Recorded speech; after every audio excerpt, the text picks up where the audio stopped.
Good morning, sir. फिर properties of gravitational force की properties basically क्या होता है, ये भी शायद लास्ट क्लास में डिस्कस हो गए थे। Yes, मैंने sir. बताया था कि ये बहुत इंपॉर्टेंट पार्ट है इसकी। ग्रेविटेशनल की जो Yes, sir. ग्रेविटेशनल फोर्स की प्रॉपर्टी जो होती है, तो बेसिकली क्या होता है, equal in magnitude but opposite directions. तो जैसे कि अर्थ अपने तरफ कोई भी ऑब्जेक्ट को अट्रैक्ट कर रहा है, जिस जिस फोर्स से अर्थ अट्रैक्ट कर रहा है उसी फोर्स से कोई ऑब्जेक्ट नीचे आ रहा है, उसी फोर्स से कोई ऑब्जेक्ट नीचे आ रहा है। तो that is equal in magnitude. क्या होता है, equal in magnitude but in opposite direction. दोनों का डायरेक्शन, जैसे कि ये अपना अर्थ है, ये अर्थ है और यहाँ से मान लिया कि कोई ऑब्जेक्ट गिर रहा है, तो जिस फोर्स से अर्थ किसी भी ऑब्जेक्ट को अपनी तरफ अट्रैक्ट कर रहा है, जिस फोर्स से, उसी फोर्स से ये ऑब्जेक्ट नीचे जा रहा है। मतलब इक्वल इन मैग्नीट्यूड, दोनों का मैग्नीट्यूड क्या है आपका, सेम है, बट डायरेक्शन अपोजिट है। डायरेक्शन अपोजिट है। Gravitational force between two bodies independent of the nature of the medium. ये भी डिस्कस किया हुआ था कि मीडियम के नेचर से मतलब नहीं है। जैसे ग्रेविटेशनल फोर्स आपका एयर में लग रहा है, जैसे एयर में क्या हो रहा है कि कोई एप्पल पेड़ से नीचे गिर रहा है, तो उसका मीडियम क्या हो गया आपका, एयर मीडियम हो गया। अगर उसी प्रकार वाटर की बात करें, पानी के अंदर कोई भी ऑब्जेक्ट भी वैसा ही बिहेवियर करता है। मतलब कि ग्रेविटेशनल फोर्स को नेचर से मतलब नहीं है, आप एयर में ले रहे हो या आप वाटर में ले रहे हो या बिना एयर का ले रहे हो, ग्रेविटेशनल फोर्स पे कुछ भी फर्क नहीं पड़ेगा। And third one is the gravitational force is negligible in case of light body. माने जो बहुत ज्यादा हल्का बॉडी हो, जैसे पेपर, अपन कॉपी का एक पेज निकाल लो तो पेज कितनी लाइट बॉडी है, तो लाइट बॉडी की केस में ग्रेविटेशनल फोर्स नेग्लिजिबल मान के चलते हैं। ये भी लास्ट क्लास में डिस्कस किया हुआ था।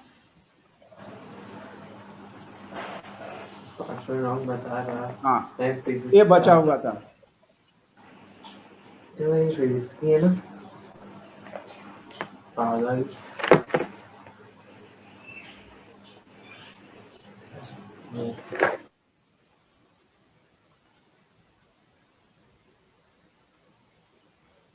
तो gravitational force is appreciable in case of massive body like a star and planet. मतलब मैसिव बॉडीज का मतलब क्या होता है, basically a star and planet जो भी हो, उस केस में क्या होता है, ग्रेविटेशनल फोर्स इज एप्रिसिएबल।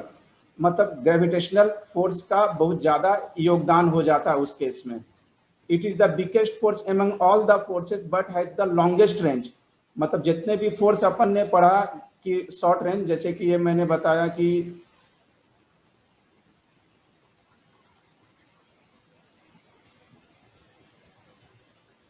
ये जो डिफरेंट टाइप्स ऑफ फोर्स थे, this is the gravitational force, strong nuclear force and big nuclear electro. This is the gravitational force जो होता है, this is the biggest force. Biggest force, सबसे कमजोर force यही होता है। बट लॉन्ग रेंज का मतलब क्या होता है, ये ज्यादा एरिया तक, मतलब ज्यादा डिस्टेंस तक ये इसकी वैल्यू लाई करता है gravitational force. It is a conservative force in nature. मतलब नेचर में क्या कंजर्व रहता है, पहले से मौजूद होते हैं, बाहर से कोई नहीं आता है। कंजर्वेटिव फोर्स का मतलब ये नेचर में पहले से मौजूद होता है। It is communicated through gravitation. इसको अपन ग्रेविटेशन के थ्रू कम्युनिकेट कर सकते हैं। And this is mass dependent and charge independent. मतलब ग्रेविटेशनल फोर्स बेसिकली मास पे डिपेंड करेगा, बट चार्ज से कोई इसको मतलब नहीं है, चार्ज से इंडिपेंडेंट होगा।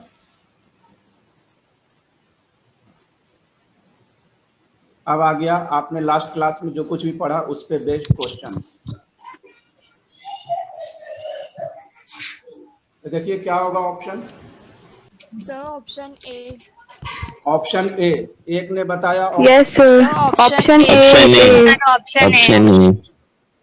लोग बोल रहे हैं तो फिर बहुमत से ऑप्शन ए को ही सही कर देते हैं। It has longest range, B.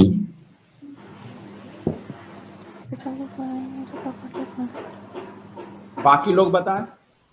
Yes, sir. Option Option B. B. It has longest range. Sir B वाला है। फिर से सोच लो।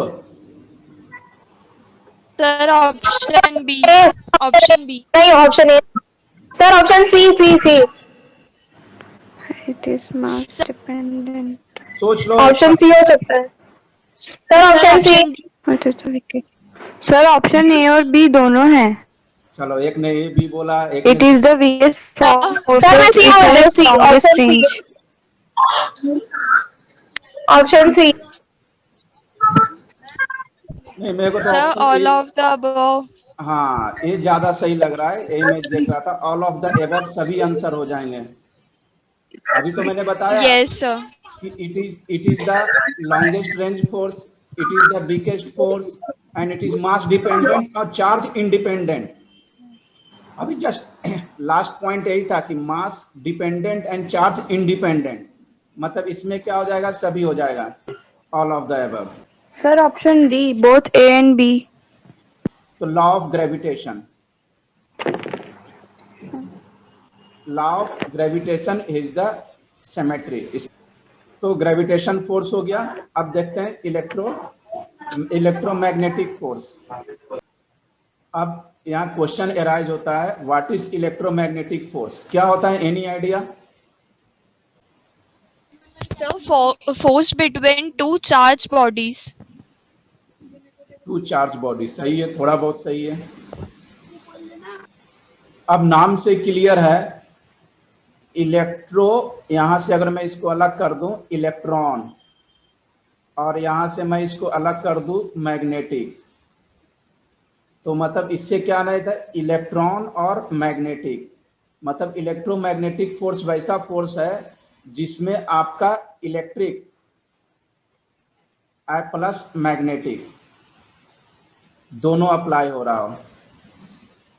तो बेसिकली ये अपने को 12th में डिटेल्स में इलेक्ट्रोमैग्नेटिक्स पे बेस्ड पूरा का पूरा एक चैप्टर ही दिया हुआ है। तो वही मैंने यहाँ समझाने की कोशिश किया। द फोर्स ऑफ अट्रैक्शन और repulsion between two electric charge और charge body is called electromagnetic force. दो चार्ज बॉडी के बीच, अब दोनों चार्ज बॉडी कैसा भी हो सकता है, आपकी इच्छा, दोनों चार्ज बॉडी हो सकता है कि एक प्लस में है, दूसरा भी आपका प्लस में हो सकता है, ए माइनस क्यू है, सेकंड बॉडी भी आपका माइनस में हो सकता है, या एक प्लस है तो दूसरा आपका हो सकता है माइनस में हो सकता है। तो फर्स्ट वाला जो है इसमें क्या लगेगा, आपका रिपल्सन। दोनों सेम चार्जेज है, बताया था कि सेम चार्जेस क्या होते हैं, एक दूसरे को रिपेल करते हैं, मतलब दूर जाते हैं। और अपोजिट चार्जेस क्या होते हैं, एक दूसरे को अट्रैक्ट करते हैं। सेकंड केस भी आपका क्या है, रिपल्सन का ही है। एंड थर्ड जो है ये अट्रैक्शन का है। तो अपोजिट चार्जेस जो रहते हैं, सेम चार्जेस प्लस प्लस या माइनस माइनस, तो उसके बीच अट्रैक्शन होता है और अपोजिट चार्जेस के बीच में रिपल्सन होगा। यहां इलेक्ट्रोमैग्नेटिक फोर्स काम कर रहा है बेसिकली, दिस इज, है ना, ये आपका, यहां पर आपको इलेक्ट्रोमैग्नेटिक फोर्स बेसिकली वर्क कर रहा है।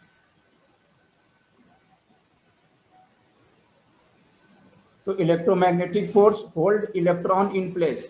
इलेक्ट्रोमैग्नेटिक फोर्स के कारण ही क्या होता है कि कोई भी इलेक्ट्रॉन जो है अपने पाथ पे जो मूव कर रहा है, ड्यू टू इलेक्ट्रोमैग्नेटिक फोर्स के कारण ही। अगर इलेक्ट्रोमैग्नेटिक फोर्स नहीं हो तो जो इलेक्ट्रॉन अपने पाथ पे जो मूव कर रहा है वो अपने पाथ पे मूव नहीं कर पाएगा, वो सब आके सेंटर में गिर जाएगा, सब एक जगह कोलैप्स कर जाएगा। क्योंकि आपको मालूम है, आपने केमिस्ट्री में पढ़ा होगा कि इलेक्ट्रॉन जो होता है निगेटिव चार्जेस, और जो न्यूक्लियस होता है, न्यूक्लियस में क्या होते हैं, प्रोटॉन और न्यूट्रॉन। न्यूट्रॉन क्या होता है, न्यूट्रल होता है, जीरो चार्जेस, जबकि प्रोटॉन जो होता है वो पॉजिटिव चार्जेस।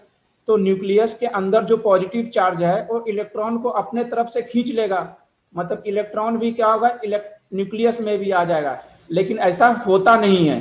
क्यों नहीं होता है? ड्यू टू इलेक्ट्रोमैग्नेटिक फोर्स के कारण ही इलेक्ट्रॉन जो है अपने पाथ में मूव करते रहता है। अब है कि इलेक्ट्रोमैग्नेटिक का प्रॉपर्टीज क्या होता है। अब जैसा कि मैंने अभी बताया, प्रॉपर्टीज आप खुद भी बता सकते हैं। जैसे अभी मैंने बताया कि दो अपोजिट चार्जेस, एक प्लस है एक माइनस है, तो उसके बीच अट्रैक्शन होगा। लेकिन एक प्लस है और दूसरा भी प्लस है तो रिपल्सन होगा। एक माइनस है तो दूसरा भी माइनस है तो उसके बीच क्या होगा, रिपल्सन होगा। तो फर्स्ट पॉइंट तो आपका वही दे रखा है, it is both attractive as well as repulsive force, कोई दिक्कत नहीं है। It is long range force and conservative just like gravitation, मतलब ग्रेविटेशन जैसा ए फोर्स भी क्या होता है, लॉन्ग रेंज फोर्स होता है। And conservative just like gravitational, जैसा कि ग्रेविटेशनल होता है आपका, इलेक्ट्रोमैग्नेटिक फोर्स भी कंजर्वेटिव फोर्स होता है। It is 10 to the power 36 times stronger than the gravitational force. ये इंपॉर्टेंट पॉइंट है, इसको याद रखना। दैट मीन्स ग्रेविटेशनल फोर्स के कंपेरिजन में ये 10 to the power 36 time strong होता है, मतलब बहुत ज्यादा स्ट्रॉन्ग होगा। And it is the strong force between two charge particle, ये स्ट्रॉन्ग फोर्स होता है। अगेन और भी सारे प्रॉपर्टीज है, मैंने आपको इतने सारे प्रॉपर्टीज है, 4 और 3 7 प्रॉपर्टीज है। एग्जाम में जैसा क्वेश्चन है, 2 मार्क्स का क्वेश्चन है, तो इलेक्ट्रोमैग्नेटिक फोर्स होता क्या है, और ज्यादा नहीं 7 में से कोई भी 2-3 प्रॉपर्टीज ले दो, मोर देन सफिशिएंट। अगर 4 मार्क्स में आएगा तो डेफिनेशंस वगैरह लिख के पूरे 7 प्रॉपर्टीज लिख दो। तो एग्जाम में कितने नंबर का क्वेश्चन आता है उस पर डिपेंड करना है कि आपको कितने प्रॉपर्टीज लिखना है, क्योंकि मैंने टोटल 7 प्रॉपर्टीज आपको यहाँ करवा रहा हूँ। नेक्स्ट क्या है, it acts through electric and magnetic, भी सही है। मैंने शुरुआत में भी बताया था कि इलेक्ट्रोमैग्नेटिक का मतलब क्या होता है, इलेक्ट्रो और मैग्नेटिक मतलब क्या होता है, इलेक्ट्रिक एंड मैग्नेटिक दोनों का मिक्स किया हुआ है। इसलिए यहाँ इन्होंने बताया कि it's acts through electric and magnetic field, दोनों में अप्लाई होता है। इट इज मास इंडिपेंडेंट, ये बहुत इंपॉर्टेंट पॉइंट है। ग्रेविटेशनल जो होता है मास पे डिपेंड करता है, जबकि ये मास पे इंडिपेंडेंट रहता है। फिर उसका नेक्स्ट पॉइंट है, according to quantum field theory electromagnetic force between 2 charge is mediated by exchange of photon, मतलब 2 चार्ज के बीच में इलेक्ट्रोमैग्नेटिक फोर्स जो अप्लाई करता है, किस कारण से करता है, तो एक्सचेंज ऑफ फोटोन के कारण करता है। तो अभी जो मैंने इलेक्ट्रोमैग्नेटिक फोर्स बताया, किसको क्या समझ में आया वो भी क्वेश्चन से पता चल जाएगा।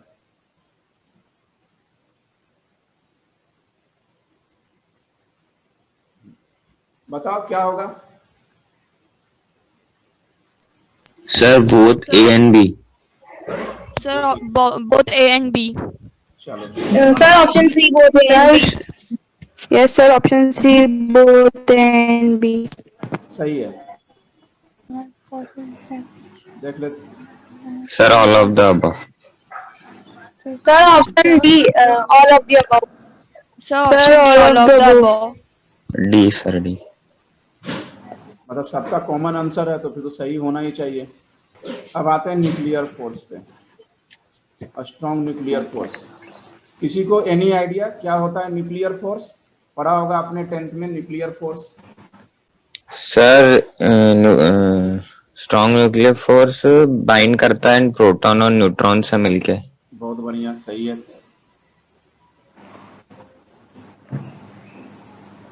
तो स्ट्रॉन्ग न्यूक्लियर फोर्स से पहले आते हैं कि न्यूक्लियर फोर्स क्या होता है। तो न्यूक्लियर फोर्स बेसिकली क्या होता है, द अट्रैक्टिंग फोर्स। नाम ही है न्यूक्लियर, क्या दिया हुआ है, न्यूक्लियर। मतलब अपन किसकी बात कर रहे हैं, बेसिकली न्यूक्लियस की बात कर रहे हैं, न्यूक्लियस की बात कर रहे हैं। The attractive forces between nucleons inside the nucleus is called nuclear forces. मतलब न्यूक्लियस के अंदर, जैसे कि ये आप मैंने अभी बताया था, ये आपका न्यूक्लियस है जिसमें प्रोटॉन और न्यूट्रॉन होता है और इलेक्ट्रॉन इसके चारों ओर मूव कर रहा है। तो न्यूक्लियर फोर्स का मतलब जो न्यूक्लियर फोर्स का मतलब है जो न्यूक्लियस में काम कर रहा है, वैसा फोर्स जो न्यूक्लियस के अंदर वर्क करे, that is called nuclear force. Nuclear force are 2 types, strong nuclear and weak nuclear force. अब क्वेश्चन अराइज होता है what are strong nuclear force. Strong nuclear force basically होता क्या है, अब देखिए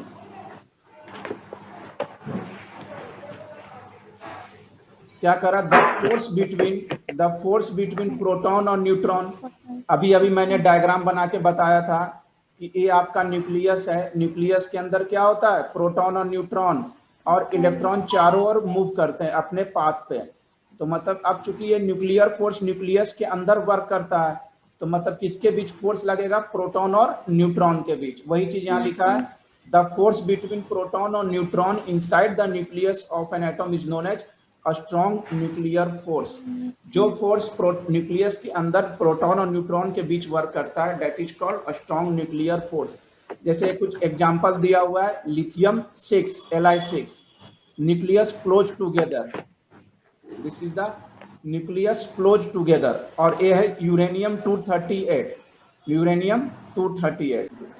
अब अराइज करता है कि what are the properties of strong nuclear force के क्या प्रॉपर्टीज होते हैं। देखिए स्ट्रॉन्ग न्यूक्लियर फोर्स के प्रॉपर्टीज क्या होते हैं, first they are short range, a strong force of attraction between nucleons which are provide stability the nucleus. तो बेसिकली ये शॉर्ट रेंज फोर्स है, ये इंपॉर्टेंट पॉइंट है, शॉर्ट रेंज। जबकि अपना जो पहले था ग्रेविटेशनल जो था, ग्रेविटेशनल फोर्स जो थे वो लॉन्ग रेंज फोर्स थे, और उसके बाद जो पढ़ा था अपना इलेक्ट्रोमैग्नेटिक, वो भी लॉन्ग रेंज फोर्स था। जबकि न्यूक्लियर फोर्स जो था शॉर्ट रेंज फोर्स होता है, और this is a strong force of attraction. फिर it is the strongest all of the fundamental forces. अपने पास जितने भी फोर्सेस हैं, आइदर ग्रेविटेशनल हो या इलेक्ट्रोमैग्नेटिक फोर्स हो या जो भी फोर्स हो, सभी फोर्सेस में सबसे ज्यादा स्ट्रॉन्ग फोर्स जो है वो आपका न्यूक्लियर फोर्स ही है। क्योंकि न्यूक्लियर फोर्स के रेंज कितनी होती है, 1 फर्मी मीटर। और 1 फर्मी मीटर का मतलब क्या होता है, 10⁻⁻15 मीटर। -15 है, मतलब बहुत बहुत बहुत ज्यादा क्लोज होंगे, मतलब फोर्स ऑफ अट्रैक्शन बहुत ज्यादा स्ट्रांग होगा। फिर क्या, it is the charge independent and spin dependent force. Charge independent मतलब ये भी है, जैसा कि ग्रेविटेशनल था चार्ज पे इंडिपेंडेंट रहता है, ये भी चार्ज पे, बट स्पिन डिपेंडेंट। स्पिन का मतलब होता है रोटेशन, स्पिन का मतलब होता है बेसिकली रोटेशन, कि कोई भी ऑब्जेक्ट जो रोटेशन जितने ज्यादा रोटेट करेगा उतनी ज्यादा इस आपके न्यूक्लियर फोर्स होगा। It does not obey universe square law. अपन आगे पढ़ेंगे कि यूनिवर्स स्क्वायर लॉ क्या होता है, फिलहाल तो यूनिवर्स स्क्वायर लॉ को फॉलो नहीं करता है। तो ये इंपॉर्टेंट पॉइंट है, इसको याद रखिएगा कि a strong nuclear forces are because of attraction between two nucleus। चूंकि स्ट्रॉन्ग न्यूक्लियर फोर्स क्या होता है, for attraction between two nucleus, दो न्यूक्लियस के बीच अट्रैक्शन के कारण होता है, due to exchange of meson, due to exchange of meson. तो नाम याद रखना कि जो न्यूक्लियस के बीच जो अट्रैक्शन हो रहे हैं किसके कारण हो रहे हैं, मेसॉन के कारण हो रहे हैं।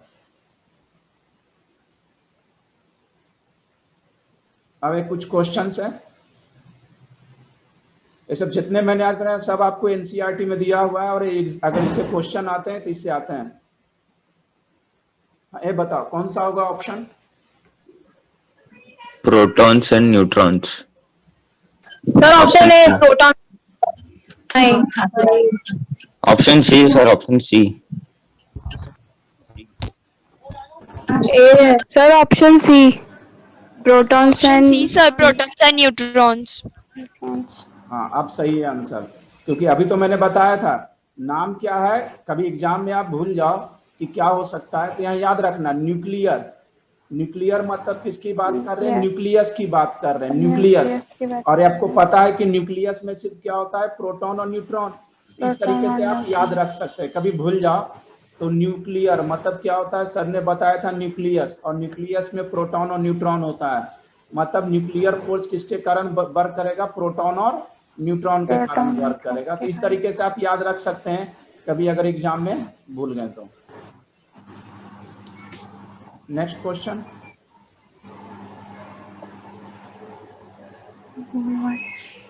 which of these is not a property of strong nuclear? Sir D.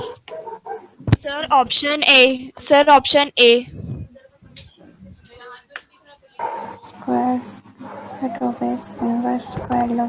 Sir, option A. It is the strongest strongest Yes, of sir. all the Option forces. A. It is the strongest of all the forces. Question पढ़ो, not लिखा हुआ है, नहीं के बारे में बोल रहा है. Which of the sir option D. हाँ. Sir option D. हाँ, which of this not, yes नहीं बोल रहा है, कौन सा प्रॉपर्टी नहीं है. Yes, sir. Option D. That Inverse is है. the strongest. Inverse. नहीं पूछ रहा है. अगर हाँ पूछता तो फिर हो जाता. Is the strongest of all the. अगर यस पूछता, हाँ पूछता तो हो जाता, लेकिन यहाँ क्या Yes, हाँ sir, पूछता ना, हाँ पूछता तो ये तीनों हो जाते हैं. Charge independent. क्योंकि न्यूक्लियर फोर्स जो होता है स्ट्रॉन्गेस्ट फोर्स होता है, चार्ज इंडिपेंडेंट होता है, इसके रेंज फर्मी में भी होता है. अगर नॉट की जगह पर अगर यस रहता तो फिर आंसर हो जाता, तीनों हो जाता, लेकिन यहाँ नो दिया हुआ है, कौन सा प्रॉपर्टी नहीं होगा, तो इनवर्स स्क्वायर लॉ को फॉलो नहीं करता है. तो ये चीज ख्याल रखना, क्वेश्चन सही से पढ़ना. Yes, sir. अब देखिए बिग न्यूक्लियर फोर्स, ये आज का लास्ट टॉपिक है.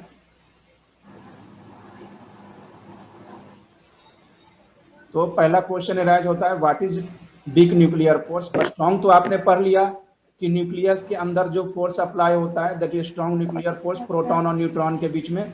तो बिग फोर्स क्या होता है, तो बिग न्यूक्लियर फोर्स बेसिकली क्या होता है, the force between the elementary particle.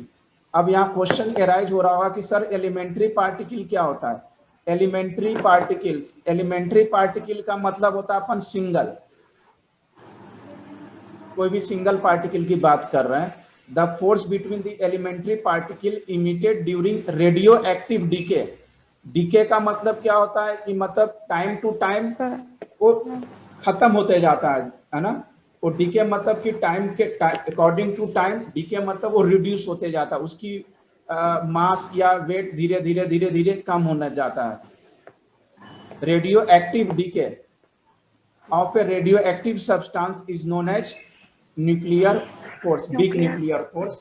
तो बिग न्यूक्लियर फोर्स बेसिकली क्या होता है, एलिमेंट्री पार्टिकल के बीच में होता है और रेडियो एक्टिव सब्सटेंस के बीच में होता है, रेडियो एक्टिव सब्सटेंस के बीच में होता है. जैसे दिया हुआ है एक एग्जांपल, ये आपके क्या है, रेडियो एक्टिव एटम है. कोई मैंने रेडियो एक्टिव एटम ले लिया और आपको रेडियो एक्टिव एटम मालूम है क्या होता है, uranium.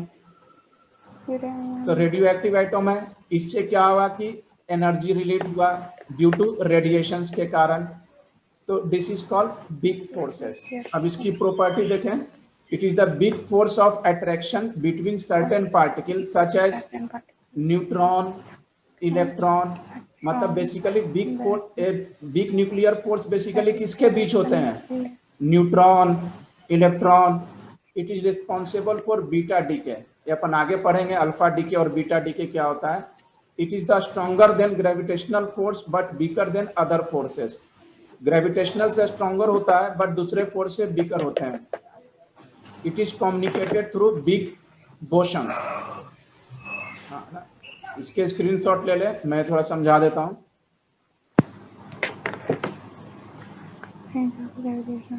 Order of range, range of gravitational force greater than range of